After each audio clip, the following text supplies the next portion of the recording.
The Atlanta Falcons just made one of the most confusing picks in NFL draft history. Former NFL MVP, multiple-time Pro Bowler, possible future Hall of Fame quarterback Matt Ryan played his last snap with the Falcons in 2021, and ever since then, the Falcons have had subpar to abysmal quarterback play. Guys like Desmond Ridder, Taylor Heineke, and Marcus Mariota tried and failed to lead the team to success. In recent years, the Falcons have profiled as a team that was a quarterback away from being a competitive or playoff level team, but they just couldn't find their guy. That all changed this offseason when the Falcons enticed four-time Pro Bowl quarterback Kirk Cousins away from the Minnesota Vikings with a 4-year, $180 million contract. Kirk Cousins was having a phenomenal 2023 season with the Minnesota Vikings before he tore his right Achilles tendon in Week 8, ending his season and putting his future in jeopardy. Cousins will be 36 years old when the 2024 season begins, and given his brutal injury situation, there is reason to question if he will ever be able to regain his pre-injury form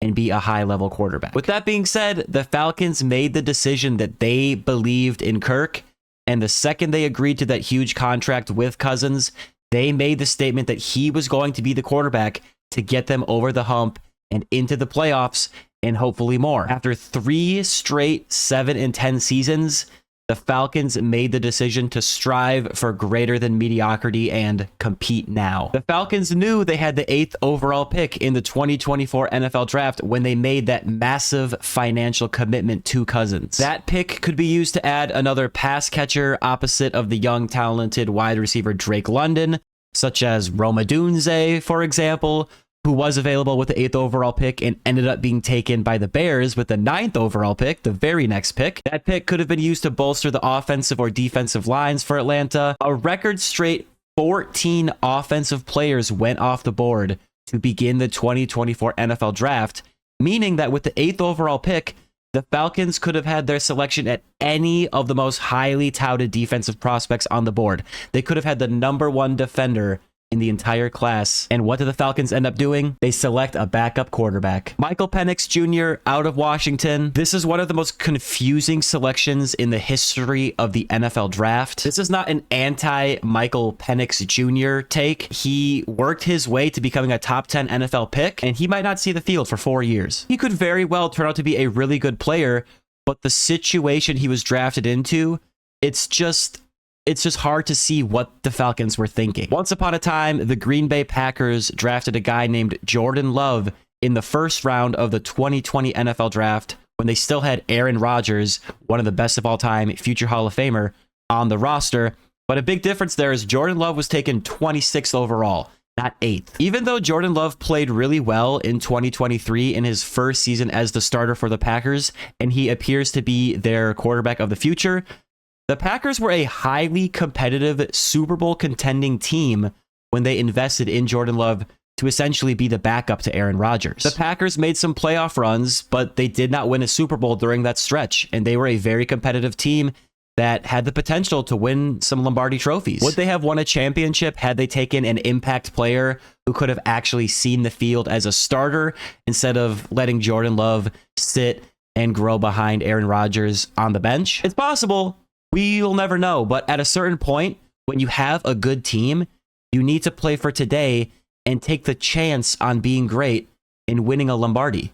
Because at the end of the day, isn't that what this is all about? If Kirk Cousins, the guy the Falcons just paid $1 bajillion to get, is the guy they signed him to be and he plays out his contract, Michael Penix Jr., who is an older rookie quarterback prospect, will be 28 years old when he gets his chance to be the starter. If Penix sees the field before that, that means the Cousins signing was a failure, and the team will still be heavily tied to Cousins financially if they trade or cut him at some point. If the team opts to go with Penix over Cousins sooner rather than later, the team could opt to just eat a bunch of dead cap money to not have Cousins on the team, much like what Denver is doing with Russell Wilson, where they are paying so much money to Russell Wilson for him to play on the Pittsburgh Steelers. And the impact of that would be lessened by Penix Jr. being on a rookie deal. Another strange part of this move was that Kirk Cousins and his camp were reportedly very surprised by the move.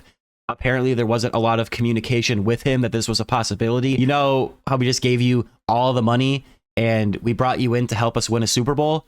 Well, we're going to take a backup, your replacement, with our very first overall pick on a team that could use a starter, use someone to help. It just seems like the team is already betting against Cousins before he's even played a snap for them. The whole situation just seems like a lose-lose, because if Penix is the guy, that means that the Cousins contract was a failure, and there's so many financial ramifications for that.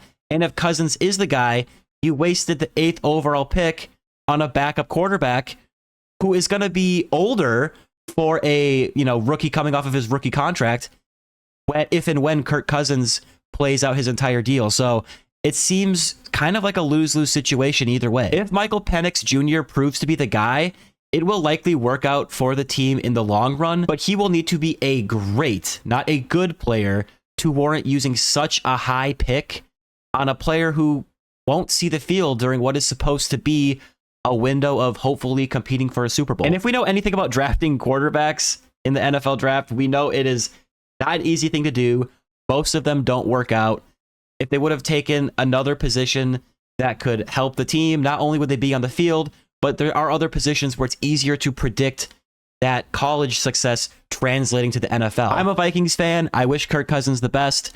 I feel bad for Michael Penix Jr. working his way up to being a top 10 NFL pick just to be drafted as a backup who might not see the field in years, especially because he's one of the more pro-ready prospects at quarterback. If they were going to take someone early, it might have made sense for the Falcons to select more of a younger project quarterback who would actually benefit even more from sitting. But Penix is at an advanced age for a rookie, and maybe he could sit for a little bit, but the dude is ready to ball sooner than later in terms of a rookie quarterback. So we'll see how the situation plays out. Make sure to drop a like on this video and subscribe to the channel for more fantasy football content and to become a fantasy football prodigy. I'll see you guys in the next one. Peace out.